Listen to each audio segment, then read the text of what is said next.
खमागणी आप सभी को हमारे राजस्थान पे आप सबका बहुत बहुत स्वागत है। कैसे हो सारे एमआरपीएंस? आई होप आप सभी बहुत अच्छे हैं। और आज हम बात करेंगे आरपीएससी फर्स्ट ग्रेड में पॉलिटी सब्जेक्ट की। उसको हम कहाँ से कवर कर सकते हैं और उसका सिलेबस हमें कौन कौन से टॉपिक्स हमें कवर करने हैं, थोड़ा सा डिटेल में उसके बारे में हम देखेंगे। इससे पहले आरपीएससी फर्स्ट ग्रेड के लिए हमारी अप्रोच क्या होनी चाहिए, स्ट्रैटेजी क्या होनी चाहिए, तो एक वीडियो मैंने बनाया था उसके लिए। अगर आप लोगों ने अभी तक नहीं देखा है तो उसका लिंक मैं डिस्क्रिप्शन में प्रोवाइड करवा दूंगी, तो आप सब उसको प्लीज़ देख लीजिएगा। ठीक है कि हमें एक सब्जेक्ट डेली कवर करना है, 2 सब्जेक्ट डेली कवर करने हैं, जो भी आपके छोटे छोटे स्टूडेंट्स के प्रिपरेशन के टाइम में डाउट्स होते हैं तो वो डाउट्स आपके वहाँ पे क्लैरिफाई हो जाएंगे। ठीक है, तो चलिए स्टार्ट करते हैं। बात करेंगे हम पॉलिटी की। अगर हम पॉलिटी की बात करते हैं, सबसे पहली बात आती है कि इसको हम कहाँ से कवर करें। ठीक है, तो अगर सिंगल बेस्ट रिसोर्स की अगर हम बात करें तो टाटा मैग्रो हिल की जो बुक आती है लक्ष्मीकांत की, ठीक है, वहाँ से हम इसको कवर कर सकते हैं। और इस बुक का प्लस पॉइंट ये है कि ये इंग्लिश और हिंदी मीडियम दोनों में अवेलेबल है। ठीक है, तो सबसे पहला जो टॉपिक है हमारे सिलेबस के अंदर अगर हम देखें, salient features of constitution of India. ठीक है, सैलेंट यानी हमारे संविधान के विशेष क्या क्या फीचर्स हैं वो सभी हमें देखने हैं। तो ये मैं अभी दिखाऊंगी आपको चैप्टर बुक के अंदर कि कहाँ से आपको कैसे क्या कवर करना है। इसके बाद है Indian executive, legislature and judiciary. ठीक है, इसके regarding organisation, theory and practice. ठीक है, तो इंडियन एग्जीक्यूटिव में क्या क्या चीज़ें आती है आपको पता होना चाहिए। तो इंडियन एग्जीक्यूटिव के अंदर हम कवर करेंगे president, vice president, prime minister, council of ministers और कैबिनेट। ठीक है, तो ये सारे टॉपिक्स हमें इंडियन एग्जीक्यूटिव के अंदर कवर करने हैं। अभी मैं दिखाऊंगी भी आपको बुक में कि कौन कौन से ये सारे चैप्टर्स हैं। लेजिस्लेचर की जब हम बात करते हैं तो इसमें हमें पार्लियामेंट के बारे में पढ़ना है। ठीक है, यानी कि लॉ मेकिंग बॉडी हमारे इंडिया में कौन है, कानून कहाँ से बनता है, संसद से बनता है। तो संसद से बनता है तो इसका मतलब हमें पार्लियामेंट के बारे में पता होना चाहिए। पार्लियामेंट का क्या स्ट्रक्चर है, पार्लियामेंट में कौन कौन सी कमेटीज होते हैं, कौन कौन से सेशंस होते हैं, जैसे अभी पार्लियामेंट का सेशन चल रहा है। ठीक है, तो वो सारी डिटेल्स हमें पता होनी चाहिए। उसके बाद है जुडिशरी। जुडिशरी के ऑर्गेनाइजेशन की बात करें तो सुप्रीम कोर्ट, हाई कोर्ट और जो सबऑर्डिनेट कोर्ट्स होते हैं उनके बारे में पढ़ना है। ठीक है, मेनली तो ऑर्गेनाइजेशन के बारे में पढ़ना है। थ्योरी और प्रैक्टिस के अंदर हमें ये पढ़ना है, जैसे हम जुडिशरी की अगर हम बात करते हैं तो जो भी जुडिशरी के द्वारा नए नए स्टेप्स लिए जाते हैं, जैसे कि उसमें बहुत सारी टर्म्स आ जाती हैं, public interest litigation, judicial activism, judicial review, तो ये सारे टॉपिक्स हमें यहाँ पर कवर करने रहेंगे। ठीक है, उसके बाद है elections in India. Elections in India, जब से इलेक्शन स्टार्ट हुए हैं, सारा प्रोसेस क्या है, किस प्रोसेस से इलेक्शन होता है। ठीक है, तो वो सारी डिटेल्स हमें इसके अंदर कवर करना रहेगी। उसके बाद है प्रेसिडेंट ऑफ इंडिया, हम इंडियन एग्जीक्यूटिव में भी कवर करेंगे। यहाँ पे उन्होंने डिटेल में बताया है, तो ये वाला टॉपिक आपका 7 स्टार इंपॉर्टेंट हो जाता है, क्योंकि प्रेसिडेंट टॉपिक एक तरीके से देखा जाए तो 2 बार आ रहा है। ठीक है, president of India, election and emergency powers of the president. तो प्रेसिडेंट के पास बहुत सारी जो है पावर्स होती है। ठीक है, जुडिशियल पावर्स होती हैं, लेजिस्लेटिव पावर्स, एग्जीक्यूटिव पावर्स, बहुत सारी पावर्स होती हैं, लेकिन उन्होंने स्पेसिफाई किया है election and emergency powers of president. तो यहाँ से क्वेश्चन आने के चांसेस बहुत ज़्यादा है। आप मान के चलिए इलेक्शन और इमरजेंसी पावर से एक क्वेश्चन आ सकता है, तो ये टॉपिक 7 स्टार इंपॉर्टेंट अपने आप हो गया। ठीक है, प्रेसिडेंट ऑफ इंडिया ऑटोमेटिकली अपने आप इंपॉर्टेंट हो गया, क्योंकि एक तरीके से डायरेक्टली और इनडायरेक्टली ये वाला टॉपिक इन्होंने 2 बार मेंशन किया। ठीक है, इसके बाद अगर हम बात करें कैबिनेट, कैबिनेट हम इंडियन एग्जीक्यूटिव में भी कवर करते हैं, वहाँ पे भी बनता है ये prime minister and his powers. तो प्राइम मिनिस्टर और प्राइम मिनिस्टर के पास क्या क्या पावर रहती हैं, ये वाला टॉपिक भी हमें कवर करना है। फिर आता है पार्लियामेंट। इंडियन लेजिस्लेचर का मतलब भी पार्लियामेंट है, और यहाँ पे इन्होंने स्पेसिफाई भी किया है पार्लियामेंट। तो पार्लियामेंट से रिलेटेड जो जो चैप्टर्स बनते हैं वो सारे हमें यहाँ पे कवर अप करने हैं। ठीक है, स्पीकर एंड हिज फंक्शंस, उसके बारे में स्पेसिफिकली बता दिया। तो प्रेसिडेंट के ऊपर क्वेश्चंस आने के बहुत ज़्यादा चांसेस हैं। उसके बाद स्पीकर के ऊपर खास तौर पे, क्योंकि स्पीकर वाला इशू अभी जब इलेक्शन हुआ था तो काफ़ी न्यूज़ में रहा था कि स्पीकर के ऊपर इलेक्शन होगा या बिना इलेक्शन के स्पीकर जो है इलेक्ट किया जाएगा, क्या प्रोसेस रहेगा। तो इस पर एक वीडियो भी हमने बनाया था कि स्पीकर से रिलेटेड कौन कौन से करंट क्वेश्चन आ सकते हैं, वो भी आप चाहें तो देख सकते हैं। लिंक में उसका डिस्क्रिप्शन में प्रोवाइड कर दूंगी। एक और क्वेश्चन उसमें रह गया है, तो वो भी जब हम पॉलिटी कवर करेंगे तो मैं करा दूंगी, ठीक है, कि स्पीकर से रिलेटेड इलेक्शंस इंडिया में कभी हुए तो कौन कौन से ईयर में हुए। बाकी ओम बिरला जी के ऊपर और स्पीकर के ऊपर जितने मोस्ट इंपॉर्टेंट क्वेश्चंस बनते हैं ये हमने अपनी वीडियो में यूट्यूब पे अवेलेबल है, कवर अप किए हैं, ठीक है।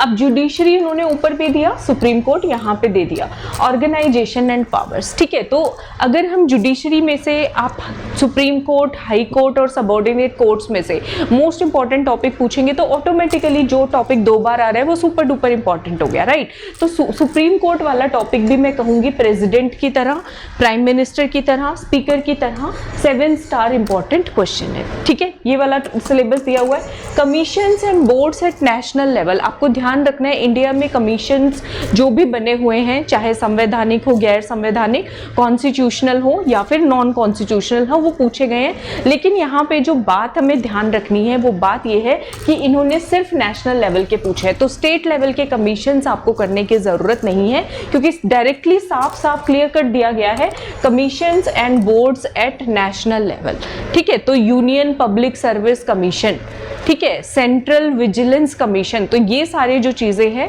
नेशनल लेवल की वो यहाँ पे पूछी गई हैं। तो ये हमारा पॉलिटी का सिलेबस है। अब इसको बुक में देख लेते हैं, टाटा मैग्रो हिल लक्ष्मीकांत वाली बुक में कहाँ पे ये टॉपिक दिए गए हैं, ठीक है।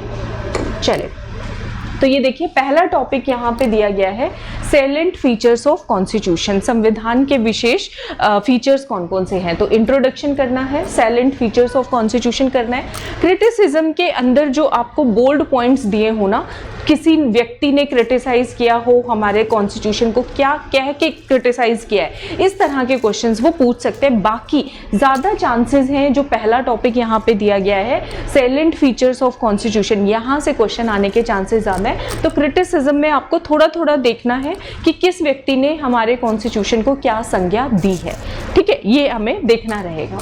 आगे चलते हैं, प्रीएम्बल, ये सारे टॉपिक्स नहीं हैं हमारे सिलेबस में, ठीक है, तो इसको करने की ज़रूरत नहीं है।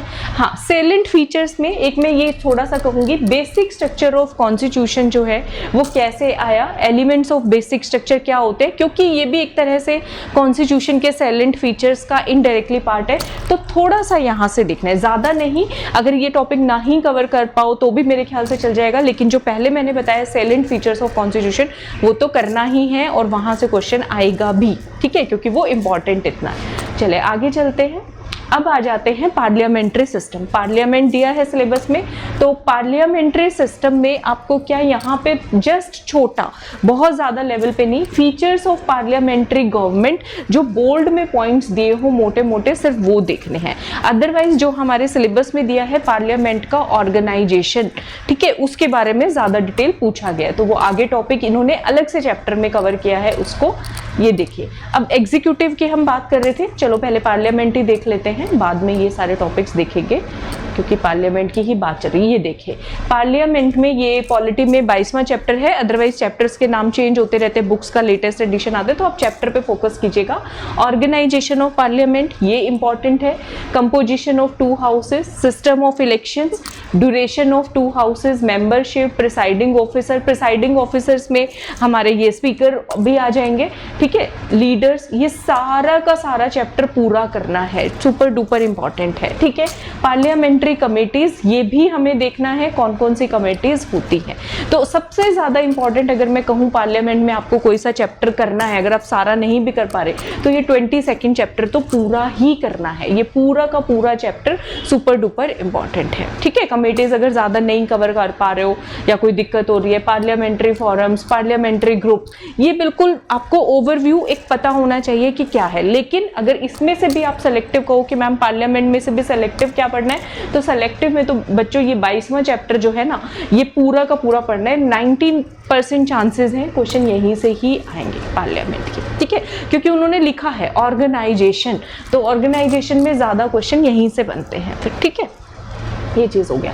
अब एग्जीक्यूटिव में मैंने आपको बताया प्रेसिडेंट वाइस प्रेसिडेंट आएंगे, तो ये वाले टॉपिक्स करने हैं। प्रेसिडेंट तो भूलना भी मत, ठीक है। प्रेसिडेंट के अंदर powers and functions of president में कौन सी पावर पे ज्यादा फोकस करोगे? इलेक्शन रिलेटेड और इमरजेंसी पावर्स पे, क्योंकि उसको उन्होंने स्पेसिफाई किया है, सिलेबस में अलग से लिखा है। इसका मतलब कुछ ना कुछ ज्यादा इंपॉर्टेंस इसके साथ ऑटोमेटिकली अटैच्ड है, ठीक है। ये चीज सोच समझ के चलिएगा। तो प्रेसिडेंट करना है, वाइस प्रेसिडेंट, प्राइम मिनिस्टर भी है, central council of ministers executive का पार्ट है, तो ये ऑटोमेटिकली कवर करना है हमें। कैबिनेट कमिटीज भी हमें कवर करनी है, क्योंकि कैबिनेट दिया रहा है सिलेबस में, ठीक है। तो ये सारे टॉपिक्स इस तरीके से हमें कवर अप करने हैं। आगे चलते हैं। सुप्रीम कोर्ट कवर करना है। अब उसमें उन्होंने सिलेबस में क्या लिखा है हमारे, अगर हम थोड़ा सा भी मतलब ध्यान से देखें तो ये देखिए, ऑर्गेनाइजेशन थ्योरी एंड प्रैक्टिस, मतलब थ्योरी में क्या क्या लिखा, थ्योरी मतलब क्या क्या प्रावधान है और प्रैक्टिस कैसे करते हैं। तो उसमें जुडिशरी से रिलेटेड जो मुझे लगता है जुडिशियल रिव्यू हमें पता होना चाहिए क्या है, जुडिशियल एक्टिविज्म पता होना चाहिए, पब्लिक इंटरेस्ट लिटिगेशन पता होना चाहिए, ठीक है। तो जब सुप्रीम कोर्ट करो तो साथ में ये भी करने हैं। और हाई कोर्ट के बारे में थोड़ा थोड़ा, सुप्रीम कोर्ट और हाई कोर्ट के आपको सिर्फ आर्टिकल्स का डिफरेंस मिलेगा, और जो बेसिक डिफरेंस है सुप्रीम कोर्ट और हाई कोर्ट की पावर्स में, वो आपको करके जाने हैं। जब आप सुप्रीम कोर्ट करोगे तो आप मान के चलो आधा हाई कोर्ट ऑटोमेटिकली कवर होगा, आपको जस्ट डिफरेंसेस और आर्टिकल्स जो कॉन्स्टिट्यूशन में हैं उनके ऊपर फोकस करना है, ठीक है। ये चीज हो गया। गवर्नर नहीं करना, चीफ मिनिस्टर नहीं करना, council, state council of minister, state legislature, इनका इतना जरूरत नहीं है क्योंकि नेशनल लेवल का ही वो पूछ रहे हैं, ठीक है। हाई कोर्ट आपको करना है, सबऑर्डिनेट कोर्ट्स करना है क्योंकि जुडिशरी पूरा दिया है। अच्छा, स्टेट लेजिस्लेचर अगर करो भी तो, एक minute, Indian executive legislature and judiciary, तो जिस तरीके से इंडियन इन्होंने वर्ड डाल दिया तो वैसे तो सेंटर और स्टेट दोनों के कवर हो जाते हैं उसमें, लेकिन जब आप मेनली सेंटर का कवर कर लोगे तो स्टेट वाले कभी भी मुश्किल नहीं होते, सिमिलर ही होते हैं, बहुत थोड़ा डिफरेंस होता है, या फिर संविधान में जो अनुच्छेद हैं आर्टिकल्स उसका डिफरेंस होता है। तो पहला फोकस आपको जो इंडिया लेवल के हैं उनको करने में करना है।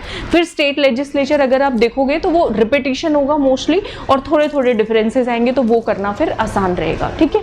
तो ये है, तो थोड़ा बहुत आप इसको देख सकते हो, मोस्टली सिमिलर चीजें मिलती हैं। हाई कोर्ट सबऑर्डिनेट करना है कोर्ट, क्योंकि जुडिशरी में ऑटोमेटिकली ये सारे टॉपिक्स कवर अप हो जाते हैं, ठीक है। पंचायती राज, म्यूनिसिपैलिटी, ये सब तो नहीं करने। और देख लेते हैं, हाँ, फिर commissions and boards at national level, तो उसमें ये कॉन्स्टिट्यूशनल बॉडीज, इलेक्शन कमीशन आएगा, यूपीएससी आएगा, स्टेट पीएससी करने की जरूरत नहीं है क्योंकि नहीं है सिलेबस में।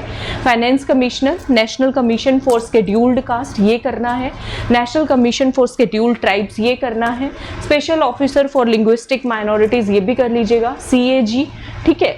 और attorney general of India, state करने की जरूरत नहीं है। नॉन कॉन्स्टिट्यूशनल बॉडीज में नीति आयोग कर सकते हैं, बहुत इंपॉर्टेंट है, इसकी मीटिंग अभी चल भी रही है। National human rights commission, state वाला नहीं करना।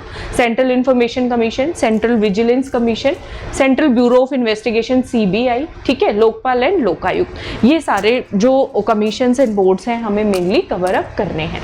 इसके अलावा आई थिंक यहीं तक है। तो ये हमारा पॉलिटी का सिलेबस है।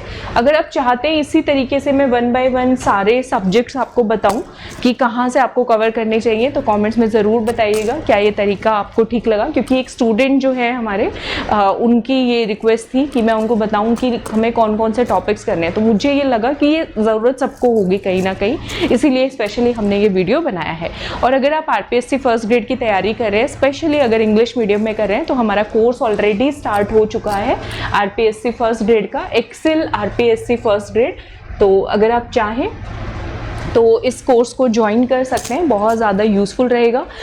ऑनलाइन एंड ऑफलाइन दोनों क्लासेस अवेलेबल है, आप मुझसे इस नंबर पे कनेक्ट कर सकते हैं डायरेक्टली, ठीक है, मैं ही आपका कॉल पिक करूँगी।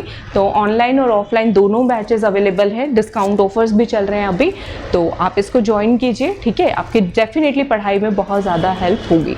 तो मैं मिलती हूँ आपसे अगले सेशन में। सबको मेरी तरफ से घनी घनी राम राम। इन्फॉर्मेशन अच्छी लगी हो तो लाइक ज़रूर कीजिएगा, सब्सक्राइब भी कीजिएगा, ताकि मारू राजस्थान पढ़ेगा भी बढ़ेगा भी, जिस एम के साथ हमने जर्नी स्टार्ट की है उस जर्नी को आगे तक लेकर के जाएं।